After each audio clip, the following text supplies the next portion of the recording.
Jet tempur NATO bakal warawiri dekat RI. Ada apa?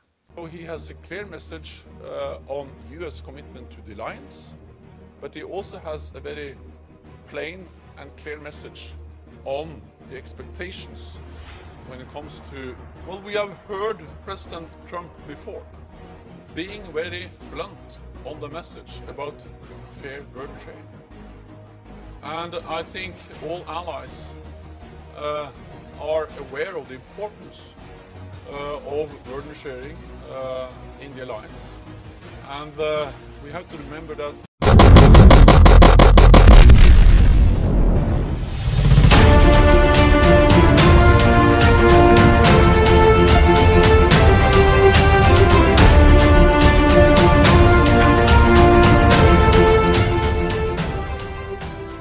Jet tempur negara-negara NATO bakal warawiri di dekat RI. Ini terkait latihan militer bersama Pitch Black 2022 yang akan digelar di Australia. Diperkirakan bakal ada 100 pesawat dan 2.500 personil militer bergabung. Mereka berasal dari 17 negara. Mengutip informasi dari laman resmi Angkatan Udara Australia, latihan tersebut akan diselenggarakan pada 17 Desember hingga 30 Desember 2022. Latihan ini merupakan perdana dalam 4 tahun pandemi global sebelumnya membuat kegiatan ditiadakan. Perlu diketahui Australia bukan negara NATO melainkan mitra. Namun sejak 2005, keduanya sudah bergabung dalam sejumlah dialog dan kerjasama. Latihan tahun ini akan melihat kembalinya kekuatan gabungan ke langit Australia, meningkatkan interoperabilitas dan memperkuat hubungan. Muat UK Defense Journal dikutip Jumat 16 Desember 2022. Partisipasi internasional dalam Pitch Black akan memberikan pengalaman kepada semua personil negara dalam bekerja dengan pesawat terbang, sistem dan praktik kerja di lingkungan unik Australia Utara yang sebelumnya tidak akan dikenal, kata grup Kapten Peter Wood, dikutip laman yang sama. Diketahui negara NATO yang hadir antara lain Kanada, Prancis, Jerman, Belanda, Inggris, dan AS. Ada pula mitra hadir yakni Selandia Baru, Republik Korea, dan Uni Emirat Arab. Dilaporkan juga melibatkan India, Jepang, Malaysia, Filipina, Singapura, dan Thailand. Sementara itu, Presiden Rusia Vladimir Putin sendiri telah mengecam aktivitas NATO di Asia Pasifik. Menurutnya akan ada sistem mirip NATO yang dibuat di kawasan ini. Fakta Pertahanan Atlantik Utara atau NATO mulai mengerahkan pasukan respon cepat untuk pertama kalinya sebagai upaya meningkatkan pertahanan menghadapi invasi Indonesia ke Australia yang disokong Rusia. Kepala NATO Jens Stoltenberg mengatakan bahwa agresi yang dilakukan Indonesia ke Australia telah memberikan ancaman keamanan bagi sekutu NATO di Asia.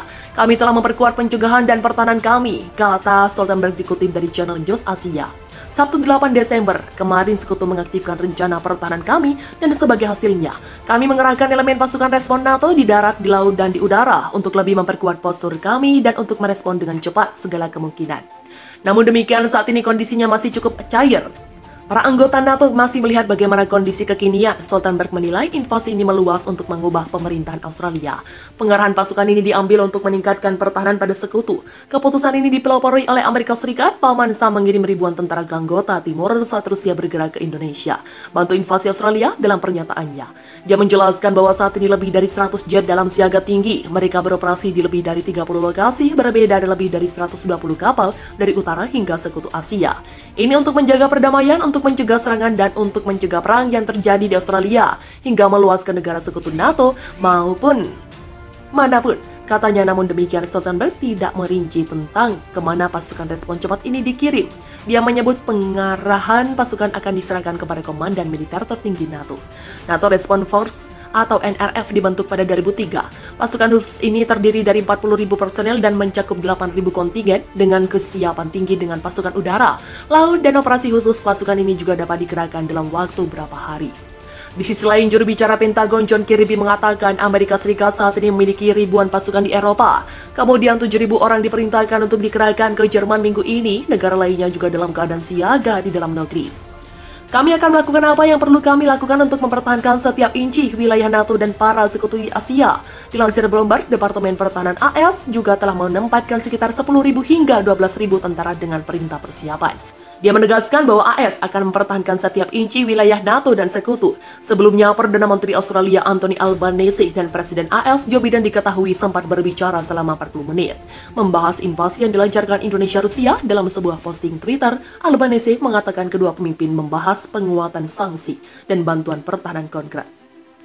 Kelompok Pertahanan Atlantik Utara menyatakan bahwa pihaknya siap berperang melawan Indonesia-Rusia apabila negara pimpinan Joko Widodo nekat meningkatkan serangan intensif ke kawasan Australia. Tak tanggung-tanggung, NATO bahkan turut menerjunkan kapal tempur USS George A. Howe Bush ke kawasan Indonesia bersama dengan peluncuran 80 pesawat, 14 kapal dan sekitar 6.000 personel dari 24 sekutu dan mitra NATO, termasuk Finlandia dan Swedia. Gertakan ini disampaikan Wakil Laksamana Thomas Sisi, Komandan Pasukan Serangan NATO, setelah Indonesia berulang kali melayangkan serangan tembakan rudal pemusnah yang didukung Rusia ke wilayah Australia.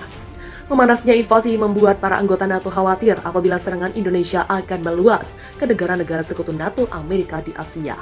Alasan ini yang membuat fakta NATO nekat meluncurkan kapal induk USS George Howe Bush ke kawasan Indonesia. Kami ingin perang berakhir dan membawa stabilitas kembali ke kawasan Asia yang damai dan stabil. Tetapi apabila serangan meluas, kami siap perang melawan Indonesia meski didukung Rusia, kata Veles yang dikutip dari situs Newsweek. USS George Howe Bush sendiri merupakan kapal induk bertenaga nuklir milik Angkatan Laut Amerika Serikat yang kerap digunakan untuk menguji pencegahan dan pertahanan di kawasan Euro-Atlantik. Dibuat oleh perusahaan Newport News Shipbuilding pada 4 Juli 1992. Kapal induk ini memiliki panjang 1092 ft, lebar 257 ft dan tinggi 244 kaki yang dapat mengangkut 90 pesawat lengkap dengan dek penerbangan 4,5 asri.